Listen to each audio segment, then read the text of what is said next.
ગાંધીનગરમાં સીએમની અધ્યક્ષતામાં કેબિનેટની બેઠક યોજાઈ હતી। આ બેઠકમાં મહત્વના મુદ્દાઓની ચર્ચા કરવામાં આવી। પ્રવક્તા મંત્રી ઋષિકેશ પટેલે આ બેઠક મુદ્દે માહિતી આપતા કહ્યું હતું કે ખરીફ સિઝનમાં રાજ્યમાં 93% એટલે કે 12.88 લાખ હેક્ટર વિસ્તારમાં ધાન્ય પાકનું વાવેતર થયું છે। મકાઈના વાવેતરનો આંકડો પણ 2.72 લાખ હેક્ટર સુધી પહોંચે છે, જે 95% જેટલો થાય છે। આ બેઠકમાં ખેડૂતોને વીજળી પૂરી પાડવા બાબતે પણ ચર્ચા કરવામાં આવી હતી। સરકારે 8 ને બદલે 10 કલાક ખેતી માટે વીજળી પૂરી પાડવાનો નિર્ણય કર્યો છે। 15મી ઓગસ્ટે પોરબંદરમાં મુખ્યમંત્રી ઉપસ્થિત રહેશે અને રૂપિયા 174 કરોડના વિકાસ કાર્યોની ભેટ આપશે। તાપી પાર પ્રોજેક્ટ અંગે મંત્રીએ સ્પષ્ટતા કરી કે 2017 પછી કોઈ ડીપીઆર તૈયાર કરાયો નથી। સીઆર પાટીલ દ્વારા પણ આ પ્રોજેક્ટને આગળ ન વધારવાની વાત જાહેર કરાઈ છે। આદિવાસી સમાજની લાગણીઓ સાથે કોંગ્રેસ રાજકીય રમતમાં લાગી છે તેમ પણ મંત્રીએ જણાવ્યું હતું। રાજ્ય સરકારે તાપી પાર પ્રોજેક્ટ ન કરવા અંગે કેન્દ્ર સરકારને સ્પષ્ટતા આપી દીધી છે। કોમનવેલ્થ ગેમ્સના બિડિંગ અંગે મંત્રીએ કહ્યું કે ઇન્ડિયન ઓલિમ્પિક એસોસિએશન તરફથી ઠરાવ કરાયા અને નવી બિડિંગ મેરિટના આધારે પસંદ કરાશે।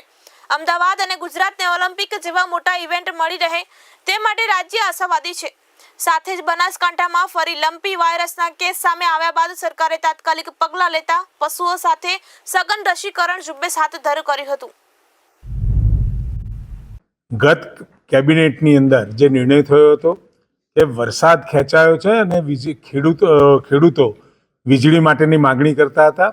એ 8ની જગ્યાએ 10 કલાક સૌરાષ્ટ્રમાંથી માગણી આવી હતી અને એના પછી કચ્છમાંથી પણ આવી હતી। 7મીએ આપણે સૌરાષ્ટ્રમાં આપવાનું ચાલુ કર્યું અને 9મી તારીખથી આપણે કચ્છમાં આપવાનું ચાલુ કર્યું। 8 કલાકથી 10 કલાક વીજળી જે આપવાની શરૂઆત કરી એમાં ખેતીવાડી વીજ વપરાશ દૈનિક 4.4 કરોડ યુનિટથી વધી અને 5.2 કરોડ યુનિટ થયો છે।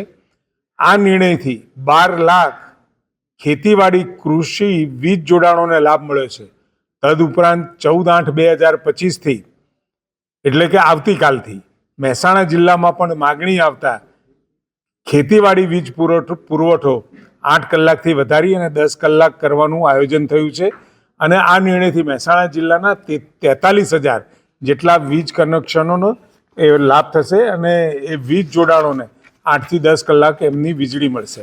11/8ના રોજ 85.57 લાખ હેક્ટરની સામે ચાલુ વર્ષે અત્યાર સુધીમાં 74.85 લાખ હેક્ટર એટલે કે 87%માં વાવેતર થયેલ છે। રાજ્યમાં તેલીબિયા પાક નું નોર્મલ વાવેતર વિસ્તાર છેલ્લા 3 વર્ષની સરેરાશ 26.97 લાખ હેક્ટરની સામે ચાલુ વર્ષે અત્યાર સુધીમાં કુલ 26.94 લાખ હેક્ટર એટલે કે 97.28%માં વાવેતર થયેલ છે।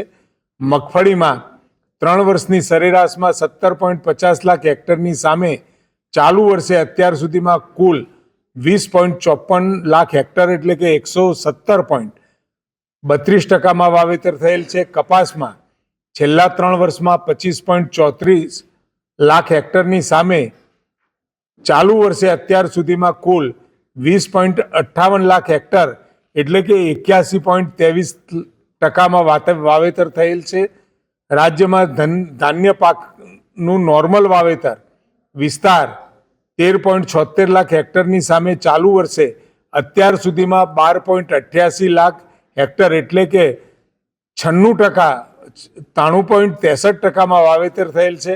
ડાંગરમાં પણ 3 વર્ષની સરેરાશ 8.75 લાખ હેક્ટરની સામે ચાલુ વર્ષે અત્યાર સુધીમાં 8.44 લાખ હેક્ટર એટલે કે 96.30%માં વાવેતર થયેલ છે। મકાઈમાં પણ 2.85 લાખ હેક્ટરની સામે 2.72 લાખ હેક્ટર એટલે કે 95.42%માં વાવેતર થયેલ છે। રાજ્યમાં કઠોળ પાકમાં પણ કુલ 3.48 લાખ હેક્ટર એટલે કે 86.46%માં વાવેતર થયેલ છે અને ઘાસચારામાં પણ 75%નું વાવેતર થયેલ છે। આમ ખરીફ ઋતુમાં એકંદરે જે વાવેતર દર વર્ષે થાય છે ખૂબ સંતોષકારક પણ આ વાવેતર થયેલું છે।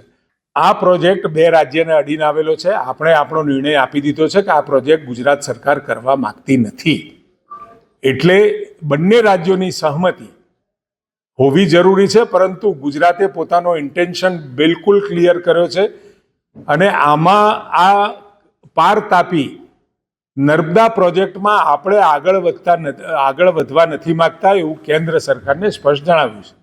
એ પ્રકારના ઠરાવો કરી CWG લંડન ખાતેની ઓફિસમાં આપણે મોકલ્યા છે. મેરિટના આધારે આપણને વિશ્વાસ છે કે આ ઠરાવના આધારે જે પણ કોઈ ત્યાં આગળ અરજીઓ મળશે એમાં આપણે આગળ છીએ અને આપણે આશાસ્પદ છીએ કે આ વખતે અમદાવાદ ભારત ગુજરાત અને અમદાવાદને મળે એના માટેનો પ્રયત્ન આપણે કરવાના છીએ. અને IOA પણ આ બાબતની પુષ્ટિ કરતા બંને ઠરાવ કરી CWGમાં મોકલી આપ્યા છે. પશુઓ માટે જે લંપી વાયરસ દેખા દીધો, અત્યાર સુધીમાં કેવળ ચાલુ વર્ષે 9 જેટલા પશુઓના મૃત્યુ થયા છે. સઘન રસીકરણની ઝુંબેશ રાજ્ય સરકારે આદરી છે અને જે હમણાં ફરીથી કંટ્રોલમાં આવ્યા પછી 2-4 જગ્યાએ જે દેખાયો છે એનું સર્વેલન્સ અને સાથે એનો આગળ ન વધે એના માટે રાજ્ય સરકારે પૂરતી કાળજી લઈ પશુપાલન વિભાગ દ્વારા એની કામગીરી કરવામાં આવી છે અને રસીકરણની કાર્યવાહી પણ સમગ્ર રાજ્યમાં જ્યાં જ્યાં આવા પ્રકારના લક્ષણો દેખાય ત્યાં 100% સેચ્યુરેશન સાથે પૂરી થાય એનો પણ લક્ષ્યાંક રાખેલો છે.